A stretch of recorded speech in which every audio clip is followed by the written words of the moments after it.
Thanks for doing this. This is an experiment.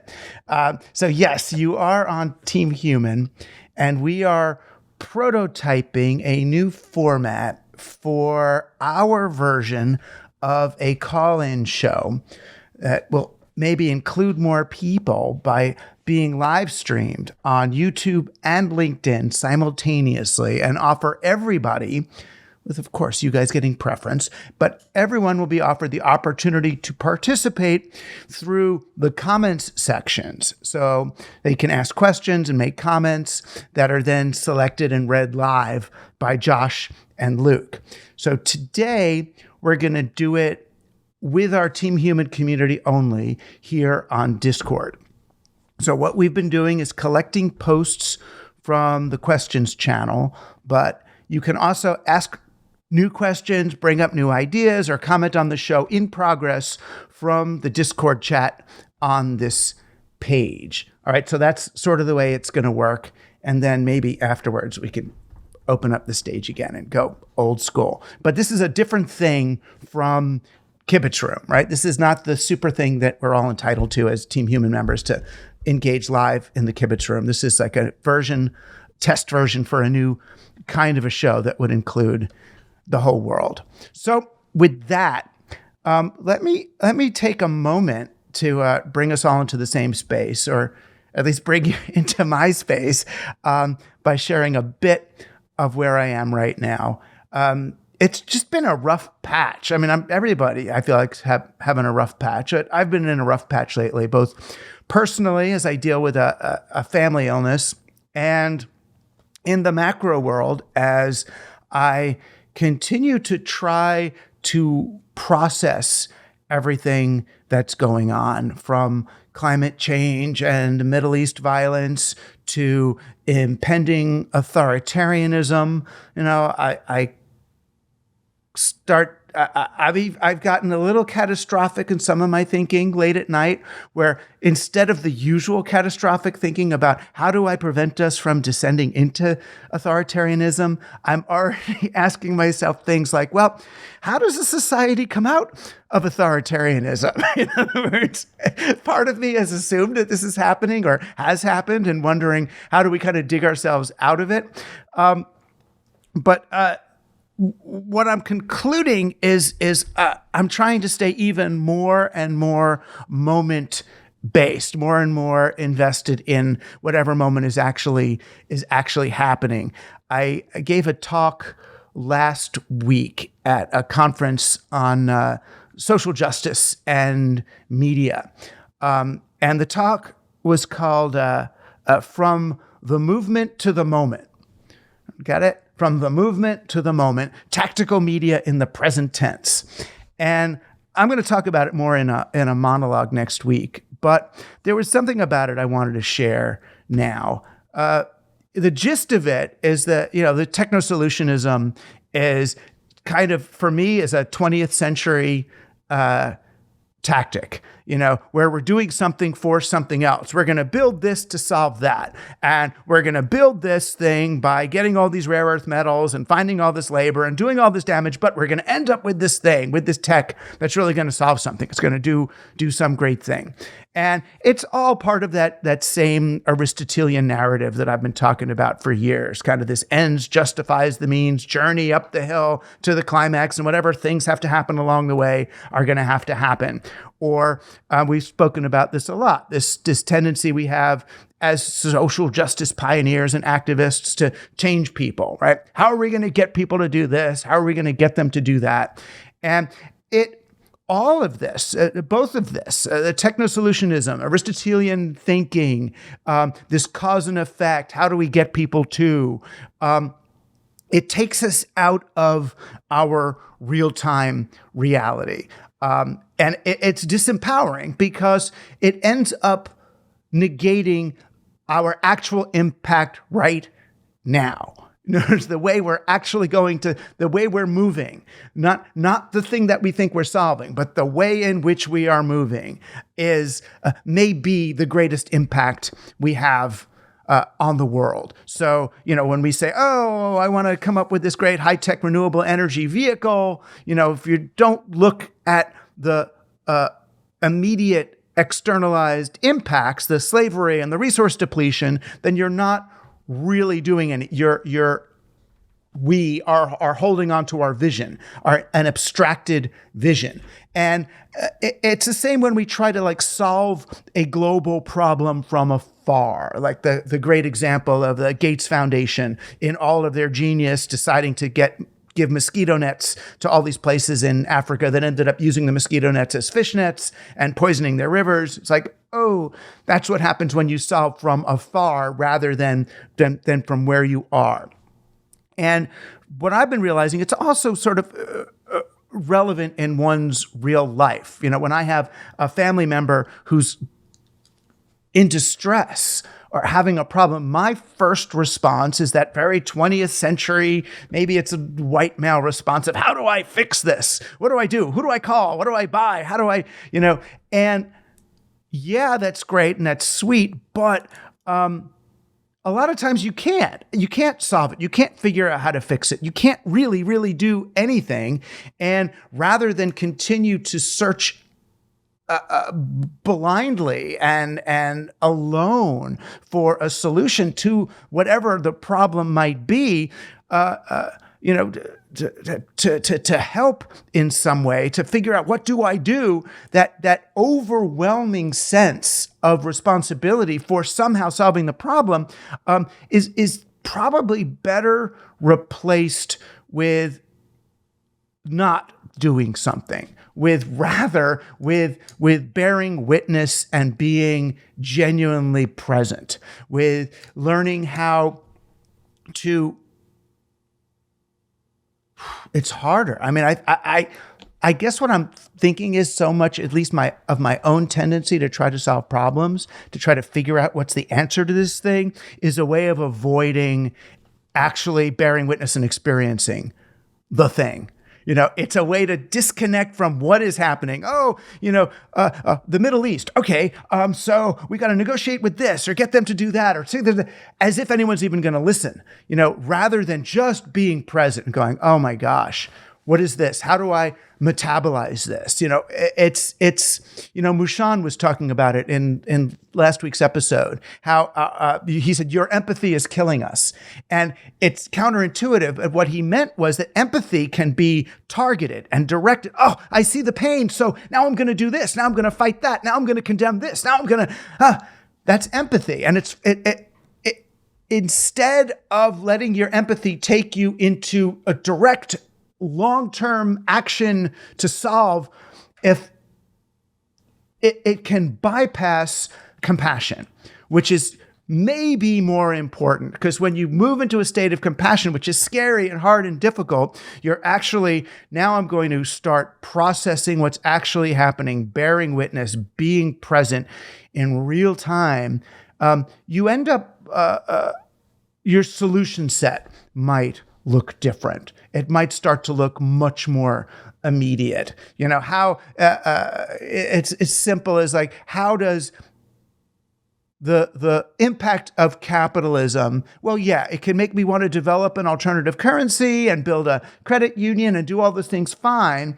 But how does it change the way I engage with the other people in my life right now? What's the capitalist mindset? How do I unwind that? And you don't need funding for that. You don't need that shift happens right. It starts right in your body, in the way you look at what do I need in my life? How am I going about things? Who am I, back to my borrow a drill. Who am I asking for favors? What am I doing for other people? It can start really, really, really, really small. So that's sort of where my shift is going right now, is towards an extremely moment-based, local-based, not to negate all of our movements and ACLU and saving pandas and all those things that we want to do, but certainly to at least match that with moment-to-moment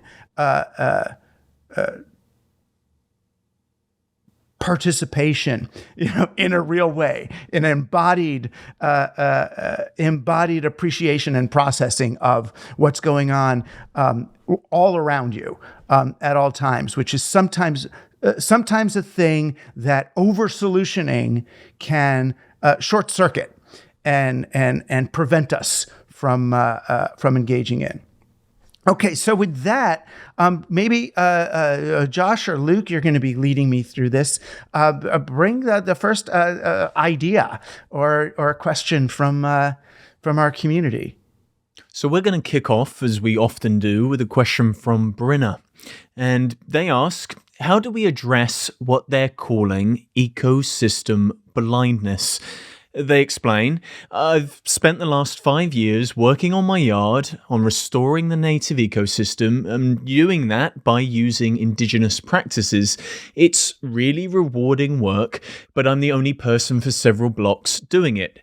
I've decided to install a sign that says, native plants live here. And the neighbours have started to ask questions when they walk by, which is great, but here's where I'm starting to hit a wall. People think of plants as separate entities. I have this California lilac that's in full bloom right now. It looks and smells amazing. It's covered in bees. 2 people have asked me so far if it's easy to grow, and I don't know how to answer that. I could say it doesn't require any water or fertilizer. All I have to do is prune it once a year. But the truth is, it's a plant that will die without a strong mycorrhizal network. My first 3 attempts failed because there wasn't enough of a diverse group of little native weeds growing around it to trap the moisture for symbiotic fungus. And people don't want to plant those weeds. They only want, showy things. I've tried to explain the complex stuff and how emotionally rewarding it is, but people start looking at me like I'm the neighborhood hedge witch. I mean, I know I am, but that's not the point. Even the native plant groups I belong to seem to follow this individualistic, only the pretty plants Western way of gardening. They label my lilacs as finicky and call it a day. So, how do we shift the terrain, perhaps there's a pun intended there, on the way of thinking about these plants? It's funny. I'm thinking about, this shows my background, the Tom Stoppard play Arcadia comes to mind. But let me first, the phrase you used was native plants live here. And I wonder if in order to communicate what you're doing, if you need to say something like, this is a native plant system, right? Because it's not native plants, plural. It's like, this is a system in itself. You know, this is not a lilac, right? This is not a blue lilac. This is the purple part of, the temporary purple part of this collaborative organism. It's interesting. And I'm thinking, in my front yard, there's I started to get this weird little purple, like weed. First it was a green weed, and I'm watching it grow, and then these flowers came up on the top, and I'm like, whoa, look at this, and like a lot of flowers. And I took a picture and sent it to Suzanne, the baker, who's been on our show before. And she said, oh, that's called a volunteer. I mean, and what it is like a wild flower that just volunteers to be part of your garden. I just love the term. Of course, I saw volunteer. I went, oh, is that a kind of flower? It's whatever. No, it just showed up, because I guess the garden, what passes for a garden that I have, is friendly enough for this other thing to come. And rather than weed it out, it's like, oh no, it's the prettiest thing we got. It's the best, and it just came. It just showed up, and I guess because it's making me think it's very related to the. What I was talking about in the introduction, that in Arcadia, the Tom Stoppard play, they have this big discussion between the difference. It was like the moment in history when they were changing from the symmetrical English garden to the more natural, kind of chaotic style of garden that they called picturesque, the picturesque style, which I guess in English terms was equally fake, because what they're doing is, we're going to create something that looks more natural rather than create something that looks very man-made. But the natural looking one was actually just, symbolic of the chaos of the real. It wasn't the actual thing, but at least it was a step. At least people started to understand that this dominating view of nature is not nature. But gosh, indigeneity, and it seems like a big duh, right? That of course we should be using indigenous, not just indigenous gardening techniques, but the indigenous native plants, rather than working against nature and trying to make your soil more acidic, less acidic, more of this, less of this. It's like, well, what just lives here? And then can't we just have that? Like everybody in my neighborhood, they're all fighting to get the clover off their lawns. They have this special poison to get rid of the clover. And it's like, wait a minute, clover's really good for everything. It's like clover's fine, and the bees like clover, and they'll eat it and they'll make honey. It's pollinating. Why not have clover instead of lawns? And it's like, oh, because the lawn. It's a lot of reasons. I mean, first, a lawn is more expensive, right? A lawn is more expensive to run. So the most expensive possible garden is going to be the one that's favored under capitalism. It's interesting. You could solve everything with a little thing like this. So then if people start doing indigenous lawns or native plant lawns, maybe it's going to require a little bit more human intervention. Now you're going to be doing things or watering by hand or digging little things. And it's like, oh, so then there's labor. So now you get to hire people to actually do something instead of hiring a chemical company to poison the land. Now all these people who are being replaced by AI, maybe they'll have something to do and they could start saving the environment. I mean, it's like, it's interesting how quickly things can reverse, that you're hiring humans instead of chemicals. But the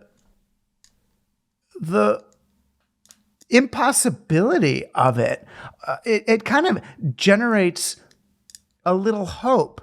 The way that so much is stacked against something as simple, including human attitudes, that is stacked against, oh, let me just have a native species lawn. I mean, you try to do that, neighbors are scared that you have weeds that are going to spread to them. It looks like dirt. It doesn't look like all the other lawns on the block. It undermines the premise of the suburbs, which was to create, you were supposed to believe that your house was like a manor house, that now you were some kind of royalty and you had this little kingdom and all that stuff and the lawn and the grasses like in England, which that stuff doesn't really grow so naturally here. So now you're undermining the idea of property ownership and home ownership. But the beauty of it is that something as simple as what you're doing, something as simple as creating a native system in place of a lawn, starts all these conversations. It has so many touch points, right? To capitalism, to home ownership, to our cooperation with each other, to climate change, to indigeneity, that it's a beautiful and real teaching tool. But the beauty of it, again, to my other point, is you're doing it in the moment. It's like, no, nothing wrong with giving money to the National Research Wildlife Fund and all, it's all good, but just doing it in the moment with your home, how much more effective is the communication, right? When someone's seeing it happening around them and then watching over a year or two how it becomes prettier than their lawn and more sustainable, and you're not having to water this thing. And then all of a sudden, not all of a sudden, but over time, even the propagandistic effect of such a thing is takes effect. So, I mean, in answer to your question, it's slow. You kind of just do it, and people see it working, and people see it be happy. And I would say you just talk about it systemically, and maybe the language on your sign, you can somehow indicate more. So it doesn't look like plants plural, but here's a native ecosystem. So they understand that it's a whole thing. This is a living organ. This is more like a coral reef than it is a piece of plankton. And boy, I mean, I want to see pictures. So post pictures in the Team Human Discord so we can see this thing, because that's what I want to do. But boy, you'll see if anybody tries to do this, neighbors complain about stuff like this. They say, "Oh, it's an eyesore. Oh no, they've got dirt and rocks." And like, no, this is a system. This is going to be cool, and it's a courageous conversation to have. But yeah, you do something like that in real time and it forces all the other stuff. But those, I think, are the high leverage points that we as individuals really can, and we as community members can undertake, that are just so super, super effective. They're such high leverage points for system change, because they're systems, right? For their systems, the more systems you bring in, whether it's from your gut biome to your front yard, the more systems you can engender and support, the more systemic I think we'll become as a species and civilization. So thanks for that, Brenna, as always. What else we got? Yes. Next up, we have longtime teammate, Content Carrier, asking, Hey. I was fortunate enough to visit Korea for a press trip last week. We went to visit a factory where people make forklifts. The trip was organized by a Korean conglomerate called Doosan, which owns the American brand Bobcat. The Koreans have recently chosen to rebrand their existing forklifts to Bobcat for the international market. As of this year, these vehicles are being produced in the Bobcat colors, making it a new product line for the American equipment manufacturer, made in Korea, mind you. It made me wonder who came up with the idea. Was it the Asian owners or the American brand itself? Probably a bit of both. A general question for you. Would you say we are playing together, the West and the East, or are we still worlds apart? Well, it's an interesting story. I mean, there's a lot of different Easts, right? I mean, Asia and the East it depends, right? You've got South Korea, North Korea, and Vietnam. In those places, you've got the spectrum of China, from China through Hong Kong and Taiwan to the Uyghurs. Then you've got India and Burma and Nepal and that whole region. You've got Japan. Japan would be the one that we're in a different conversation with Japan than any of the others. Maybe Japan and South Korea, but we've been playing cultural ping pong with them, more with Japan, I think, because of our World War II, which bonded us.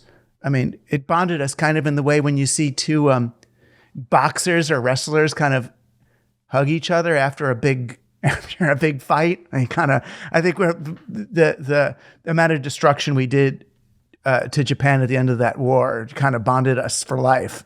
But that conversation that's a very different conversation, right? Our conversation with Japan between, video games or the way Disney got interpreted by anime, and then anime got interpreted by Star Wars, which also interpreted Kurosawa, and the way that their video was involved in our early rave movement. That back and forth conversation that Sony designed the PowerBook 100, one of the first Apple laptops, that there's been a cultural conversation with Japan, or with, the South Korean music and K-pop. And there's a conversation that's very different than, say, our conversation with communist China about over resource competition globally, or who's going to dominate in Africa or South America or in Southeast Asia. So it's hard to look at it, as one thing. Even us with China sort of shifted from them being our primary outsourced manufacturing labor force, which is now apparently Mexico has replaced China even as America's or the United States' primary trading partner or cheap labor partner. So it's really hard. It's hard to generalize that. I mean, they're in terms of the example that you bring up, I don't even think of them as national conversation so much as international conglomerates making deals about different things. So you want to take the same product and paint it green instead of yellow so that it sells in America or looks like an American brand so they don't think it's Hyundai or something, is kind of it's almost a post-national conversation that's more just market segments or consumer segments. But there's kind of a bigger conversation. It's a friend of mine. He's an interesting guy. I mean, your mileage will vary, but there's a guy that I've known for a whole lot of years named Mark Stallman, who's a largely self-taught media theorist who knows a lot about McLuhan and Norbert Wiener and a lot of these folks. He's been thinking for a long time about what he considers the three-body problem of the East, the West, and digital. And while sometimes I feel like it's oversimplified because there's a lot of things going on in the world besides the East and the West and digital. There's the global South. There's all these other people. There's, women and men and textual. There's, but in this sort of model of power in the modern world, he sees, the East as a civilization that was developed with a pictographic language system. The West is a civilization that was developed on an alphabetic language system, and now digital is emerging as this third force, and that you can understand a lot of geopolitics and a lot of culture as different combinations of these three spheres. The digital sphere, which is sort of like, Elon Musk is sort of the digital sphere, and the Technos Solutionists and the effective altruists and all those folks, a lot of the cause and effect people I've been looking at. And then you've got the West, who's mostly us and is capitalism and democracy and certain kinds of repeatability and Western science and alphabetic logic. And then the East, which and again, it's maybe an oversimplification, but their brains and society were raised on a different linguistic and alphabetic system. So it was pictures. It ends up being more holistic, more ground, while we're more figure. And then how do these three things interact? So if you're really interested in that, I would take a look at his stuff at the what's it called? The Center for the Study of Digital Life. You do a search for that online, and he's got some really interesting things on East, West, and digital. And the thing that's most interesting to me is looking at the advent of digital and the way these different civilizations are now looking at it and thinking about it, and how is it, and the battle over, who is going to own that. Even just, the fact that all these chips are made in Taiwan, and Biden saying, we've got to build chips here because if China takes Taiwan, then where are we going to get our chips from? Or NVIDIA, which does all the AI, is getting all its chips from the East. So what does that mean? Do they want to...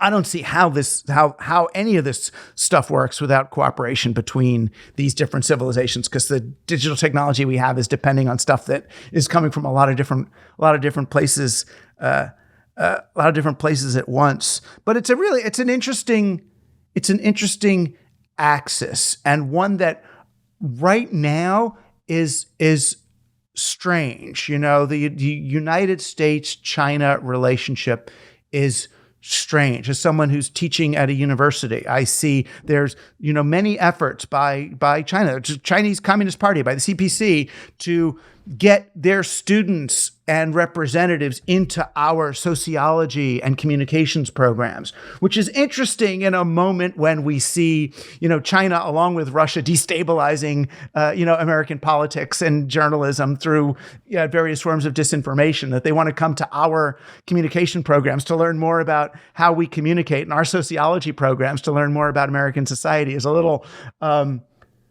it's of concern, right? There's a lot of money coming into a lot of our universities from China, and money that a school like ours can't turn down. But sometimes I wonder, what's really going on here? And I've had students yanked, by the Chinese government because they've written a paper that was too too controversial for for the country they came from. It's like, this is a little concerning, but not that we're not doing not exactly the same things, but we're moving in a similarly sketchy direction.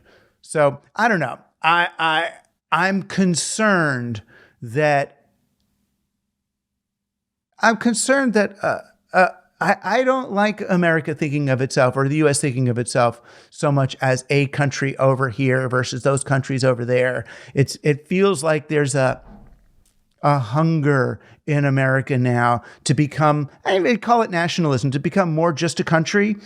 I mean, and I get it. We don't want to be an empire. Britain did that. It really doesn't work. But when we retreat to something much more like nationalism, I'm just concerned for us to descend into a world order that looks more like, the New York, New Jersey mafia of the 1970s than a European Union, say, where we're actually trying to engage with each other.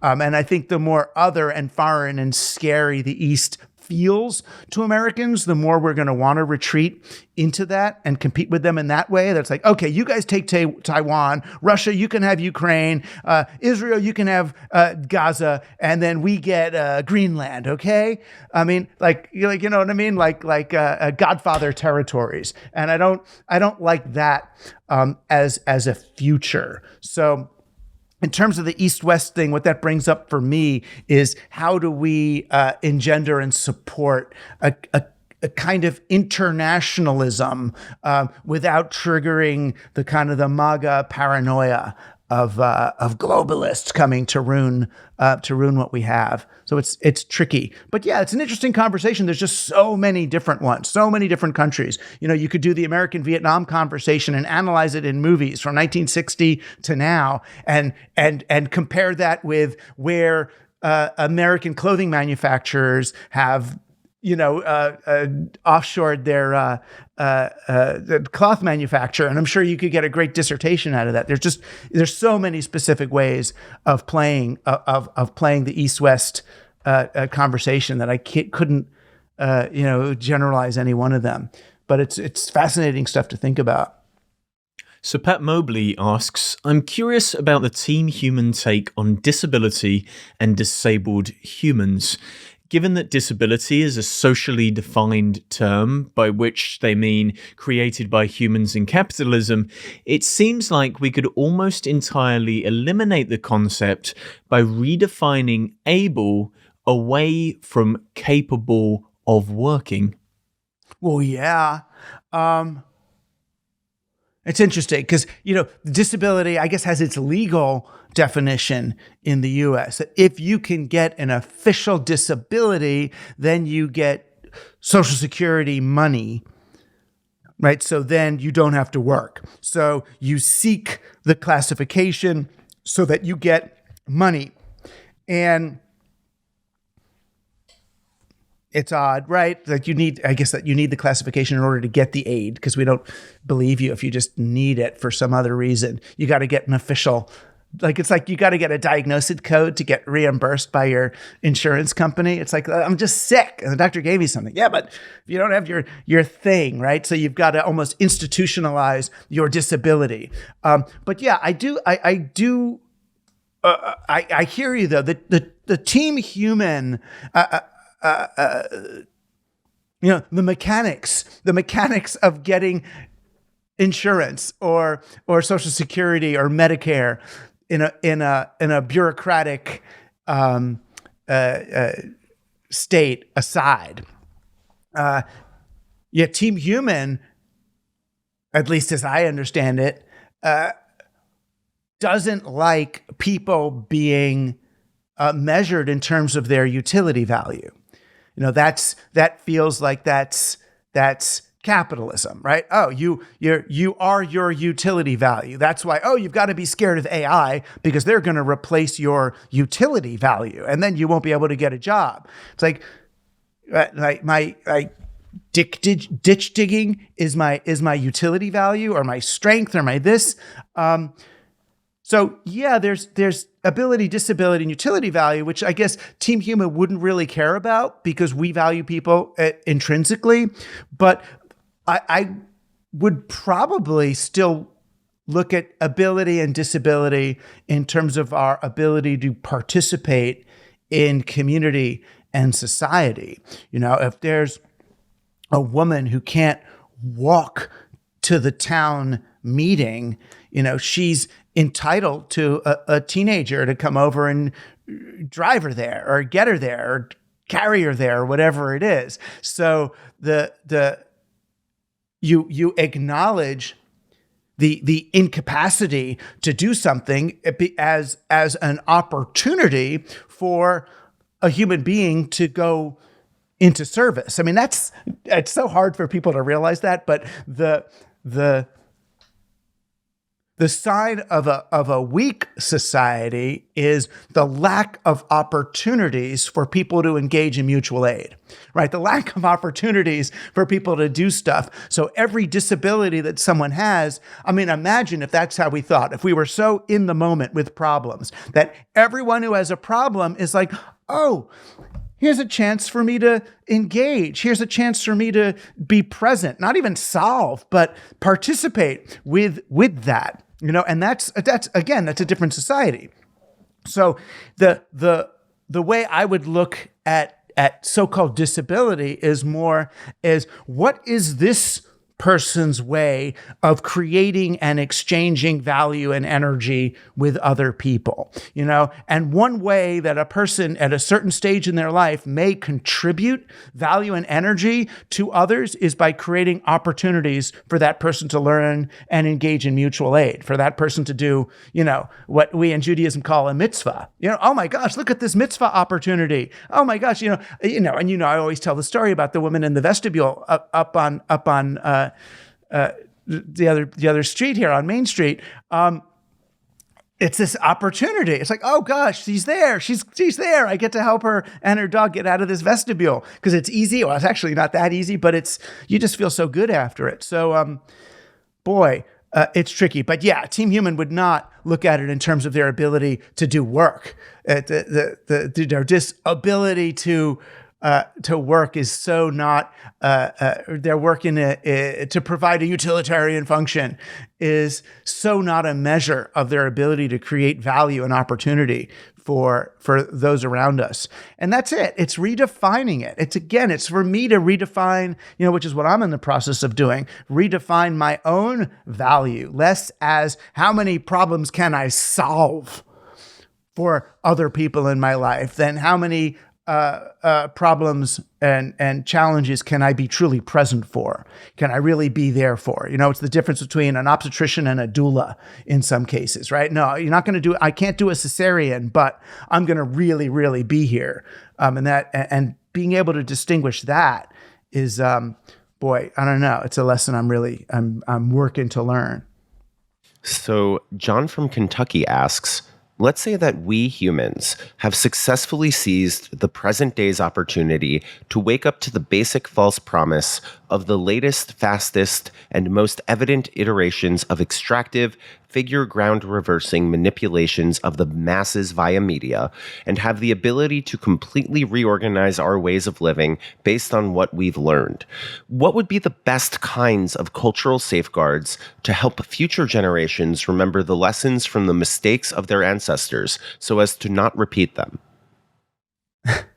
It's funny. I wrote a short story a long time ago about this. I think it's like the world was ending, and this scientist was charged with taking a message about how, capitalism and selfishness and individuality, fucked up our civilization. And he was going to encode it into DNA so that when and then they were going to take that DNA and like try to starseed it onto other planets so it would grow into, into life and evolve into humans and do all that stuff. And when those human beings got to our stage and could do genetic engineering and all that and reach that potential crisis point, they would know how to read in the DNA and see his message, which said, don't do all this bad stuff and whatever. So he's looking in the DNA then to see, where am I going to put this message? And when he finds this sort of perfect junk DNA area to insert the message, he sees a message in there, right? And it's from the last civilization, the same fucking message. It says, oh, don't do this, avoid this stuff. I'm sorry, but it made me think of that. That's my little Black Mirror pitch, I guess. I gotta send it to them. Because it's a cute little, one of those cute little reversals. But the mistakes of the ancestors, capitalism, we could say, if we understand what capitalism and how it works and what it can be used for and why it can't become a mindset, to see it as a tool, not as a way of life, as a temporary thing. It would be great. I think and it goes along, I guess capitalism came from this. I think human beings need it's kind of Tyson Yunkaporta logic here. I'm probably stealing, but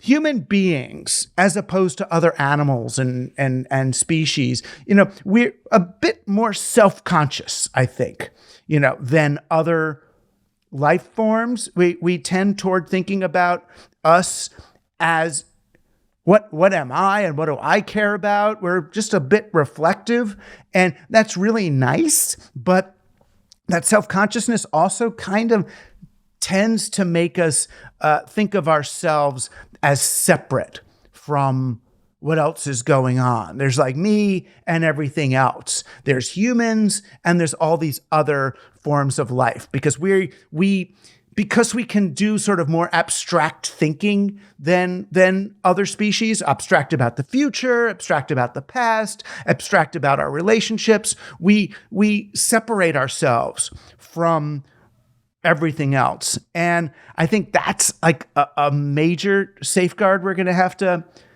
we would have to warn about, to really remind people, no, you are part of this thing, however much it seems like you're not, because I'm going to your figure ground statement, right? That figure and ground are related. We're not the figure and all the species are the ground, right? We're not the subject and everything else is the object. That a much more sort of yin-yangy, getting back to our Eastern sensibility, a yin-yangy understanding that the figure is the ground and the ground is the figure, and we're all, connected to this thing.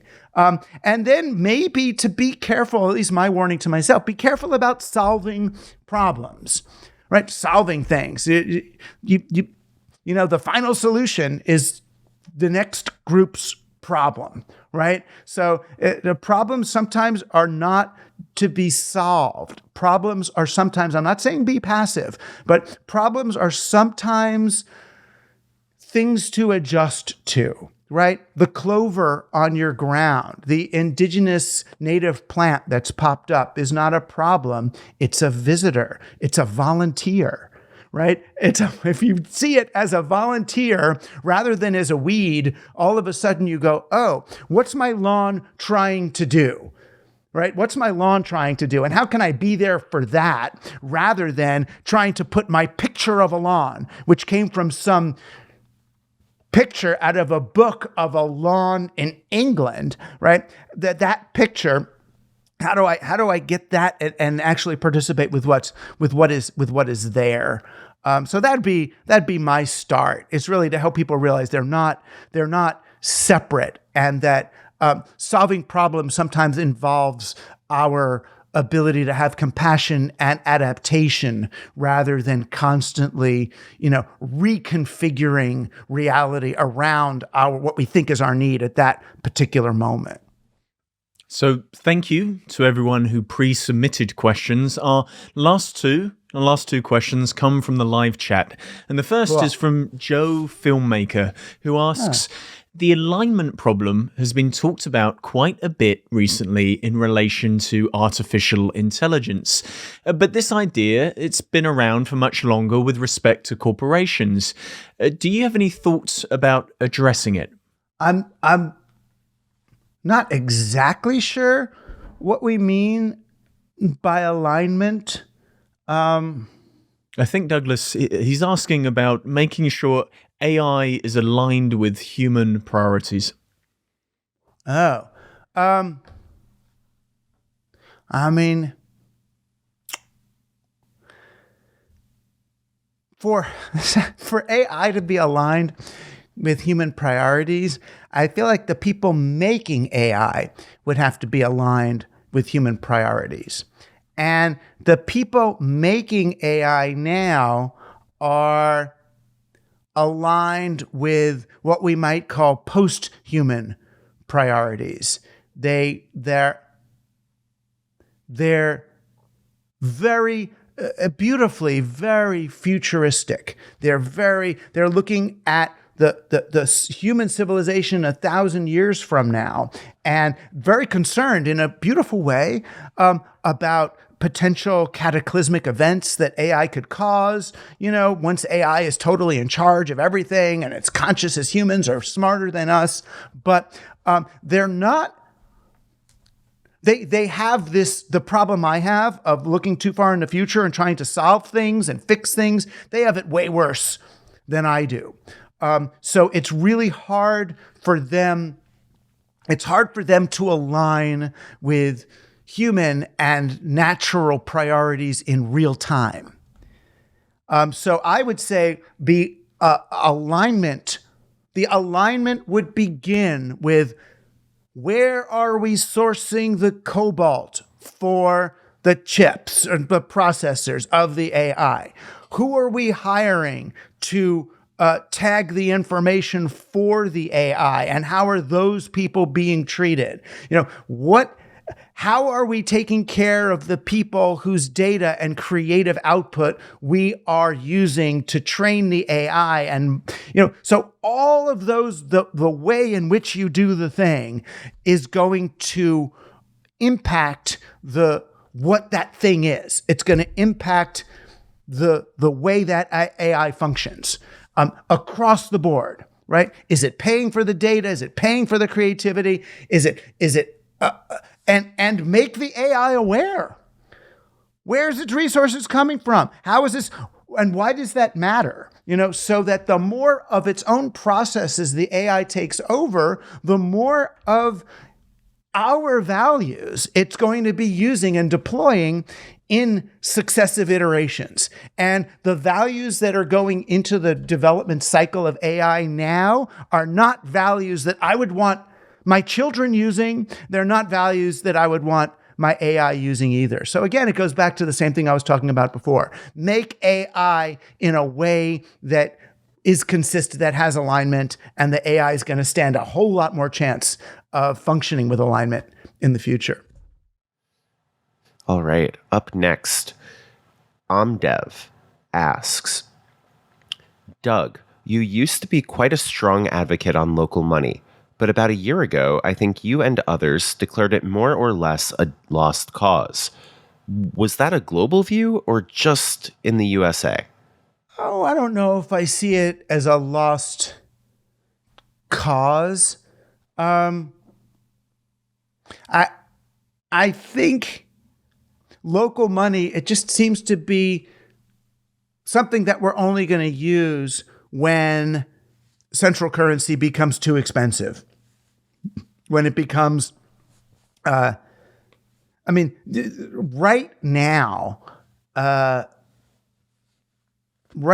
central currency is, and partly because of they pumped so much in, it's serving a couple of different purposes. I mean, it's still pretty plentiful. So it's not, I don't know if people want to give Biden too much credit or Paulson or whoever, but, you know, people do have more spendable money now. They have than they on the whole in America now than they did a few years ago. As it gets harder, as the money supply diminishes or gets as it pools in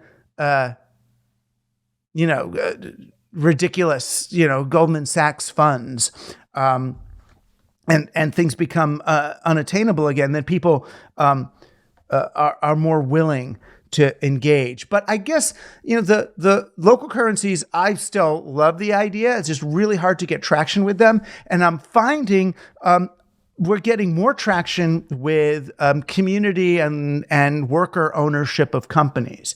It feels like the cooperative labor meme and the cooperative labor system is getting more traction. People are more able to understand and more willing. It seems to be an easier. There's an easier on-ramp. There's a lot of boomer business owners whose kids don't want to take over the business, are looking for a way to exit. And this idea of exiting to community or exiting to their workers is actually working. So we're seeing a lot of businesses then become worker-owned that the workers buy the business from the owner and then operate it as a community. And then the currency seems to matter a bit less, because they didn't take investment. If you haven't taken investment, then you don't need to grow in the same way as a business that needs to pay back investors or shareholders. So when it's worker owned, you can pretty much just ride out inflation and use the currency that's already there. So I guess the sort of attention is shifted toward that and toward public banking, which is also a way to get lower cost loans and cash into local businesses and to give them some advantage over giant corporations that get their money so much cheaper. And as long as we have those, it kind of doesn't matter which poker chip we use. But yeah, it's partly because it's been really hard. It's hard when you live in a country where your taxes have to be paid in US dollars and where so many businesses are going to require you to convert to it anyway. It's also that crypto took a lot of the wind out of our sails. Crypto, which was going to be just a blockchain way of kind of organizing and accounting for local currencies, became this end in itself. How do I bet on that blockchain? It's sort of meta, like when you sell your business to the stock market. How do I sell this coin to the speculative market rather than use this coin to promote local economic activity?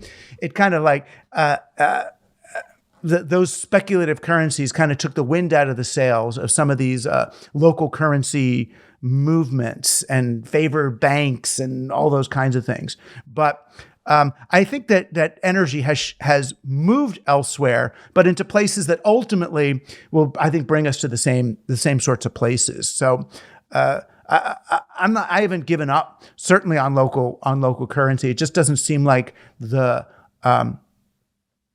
again, it's a little down the road. It feels like, oh, this would be a great thing, but then you've got to get people to use your currency, which is a harder thing than giving people an opportunity to own their own businesses, to build an Uber that's owned by the drivers rather than, a new currency for riding cabs. So it's sort of that. But I'm seeing a lot. Even more promise in local and worker-owned businesses and economic institutions than I did in the days when we were talking more exclusively about time dollars and let systems and all those things. Douglas, we're coming up on the half an hour here, but we have one short question from Bob Fish, which I think will be our last question, which is, when attempting to create a local community larger than one's neighborhood but smaller than one's region, are there any pitfalls that are apparent to you? Or what should one avoid when the community begins to spread? Disease. The community begins to spread. It's interesting. I mean, I don't know how to make a community as such, I mean, it's like there's the local community, and then I understand what you're saying, that what happens as community scales up, even if it's not going to scale, like you're not talking about some giant regional thing, it's not really a community, but as it moves from like your town to the 3 towns around you or the 5 towns, and what do you avoid? I mean, a few things. I mean, one is the colonizer mentality. So you've got a pizzeria in one of these towns, and then, oh, look, now my community isn't just my town, but it's the 3 towns around me. You want to not then want to be the pizzeria for all those towns if they've each got their own little pizzeria. So it's like, it's one tendency to avoid is expansion of your domain, right? Which is very different than the expansion of your awareness. So it's like, oh, I'm the plumber for these folks. Oh, now I could be the plumber for those folks and build out my thing and hire more people. It's like, oh, no. It's not about the growth of your business. It's not about the growth of your ownership. It's not about even the growth of your influence, but the enhancement of your connection, right? Of your ability to process, of your compassion, if you will. And as you got to think, what's the reason we're doing this? Which are the ways where, if a larger group of us pool resources, we can enhance the lives of everybody here? And which are the ways of scaling up that are going to lead to elites and impoverished? Which are the ways? So how do you become not a part of the rentier class, but part of the participation class? And I think that's tricky, right? It's tricky, but I think that's really it. It's to also to promote cooperation between like businesses in neighboring towns rather than competition. There's going to be 3 pizzerias, 3 sushi places, 3 hardware stores. How can they start buying stuff together cooperatively, right? How can they become part of the same buying movement rather than in either one trying to dominate the other. So I guess that's kind of the way I think about it. Even schools, how can we share resources without necessarily combining into one big feeder school? How do we maintain the character of each little town and give people local autonomy over what they do? But we could all buy our chalk. I mean, no one uses chalk, our dry erase markers, together and then have it be less expensive. So it's looking at these forms of cooperation. But yeah, it's a good question. It's a good question because we're not talking about scaling up. You don't scale up community, but like you said, you spread connectivity. And it's also being aware that in many ways, if they are more distant, then they're more distant. And that's okay, that not everyone has the same impact on everything everywhere, right? That there are differences in distances, and you can, maybe not to be mean to anybody, but you can treat somebody 2 towns away differently than you treat somebody, 2 feet away. And that's not exclusionary. That's just intimacy. And that's, that's part of it.